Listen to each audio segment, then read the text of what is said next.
To the world, he was the ultimate protector, the strongest hero Earth had ever known. A man who could level mountains, stop alien invasions, and save millions, all before dinner.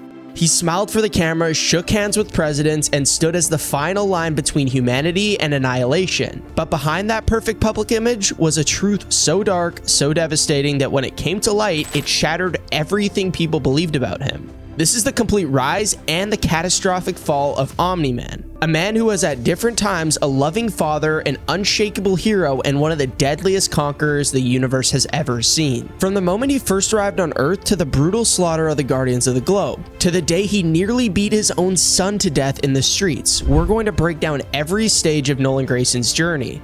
The triumphs, the betrayals, and the moments that turned him from savior into a symbol of fear. To understand how far Omni-Man fell, we first have to understand how high he stood in the eyes of the public. Nolan Grayson wasn't born on Earth. He came from Viltrum, a planet unlike anything humanity could imagine. The Viltrumites are a warrior race bred from birth for strength, endurance, and ruthless efficiency. On Viltrum, compassion is a weakness, hesitation is fatal, and only the strongest survive. This philosophy wasn't just a belief system, it was enforced through centuries of bloody conquest. Entire civilizations were wiped out simply because they stood in the Empire's way.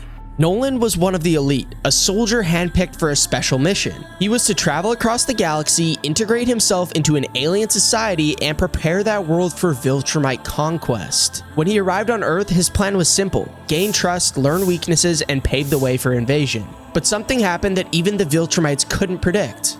Living among humans, Nolan began to blend in. He met Debbie, a woman who didn't care about his alien origins or his godlike abilities. She cared about Nolan, the man. They fell in love, got married, and had a son named Mark. To the public, Nolan was the ultimate role model, the man who always showed up, who always won, and who always made the world feel just a little bit safer. But deep down, the mission was still there.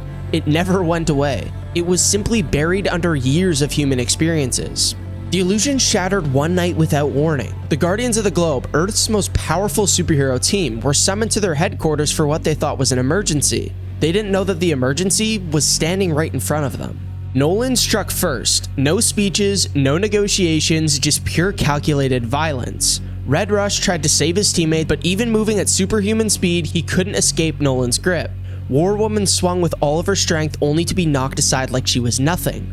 One by one, the Guardians fell. Darkwing, Aquarius, Green Ghost, Martian Man, each kill more brutal than the last. This fight wasn't driven by rage. There was no passion in Nolan's eyes, only cold determination. In less than 2 minutes, Earth's greatest heroes were gone. The man the world trusted most had just destroyed its first and last line of defense. The massacre was not a crime of passion, it was strategy. Viltrumites don't conquer planets with brute force alone. They surgically remove the planet's strongest defenders, then slowly break the will of its people until resistance is impossible. By killing the Guardians, Nolan had cleared the board. Earth was now vulnerable. And yet, Nolan hesitated to move forward with the next step of his mission. Years of living on Earth had changed him more than he wanted to admit. He had saved people not because it was his cover, but because he wanted to. He had raised his son not as an eventual Viltrumite soldier, but as a boy he loved. For the first time in his life, Nolan's loyalty was divided between his empire and his family. When Mark finally discovered the truth, there was no going back. Nolan didn't try to hide it. He told his son point blank that he was there to conquer Earth and that Mark's destiny was to help him do it. Mark refused, and that refusal turned father and son into enemies. What followed was one of the most brutal confrontations in superhero history. Nolan didn't just fight to win, he fought to prove a point. Every blow was a lesson, every act of destruction meant to show Mark just how insignificant humanity really was. The train scene burned into the minds of every viewer was Nolan's way of forcing Mark to see life the way Viltrumites do, fragile, fleeting, and disposable. And yet, in the middle of that relentless assault, something broke. When Nolan looked at Mark, bloody, beaten, refusing to give up, he saw his son. Not a Viltrumite soldier, not a genetic legacy, just his son. And in that moment, the Conqueror turned and fled, leaving Earth and his mission unfinished. In the wake of Nolan's departure, Earth was left in shock. The Guardians were dead, the public was terrified, and the truth about their most beloved hero was impossible to ignore. Mark was hailed as a hero for standing up to his father, but inside he carried wounds that no amount of praise could heal. And somewhere out there in the vastness of space, Omni-Man still lived, a fugitive from his own people and a man with nowhere to truly call home. But the Viltrum Empire doesn't forget, and it definitely doesn't forgive. Nolan's failure to conquer Earth wasn't the end of their interest in the planet. It was only the beginning.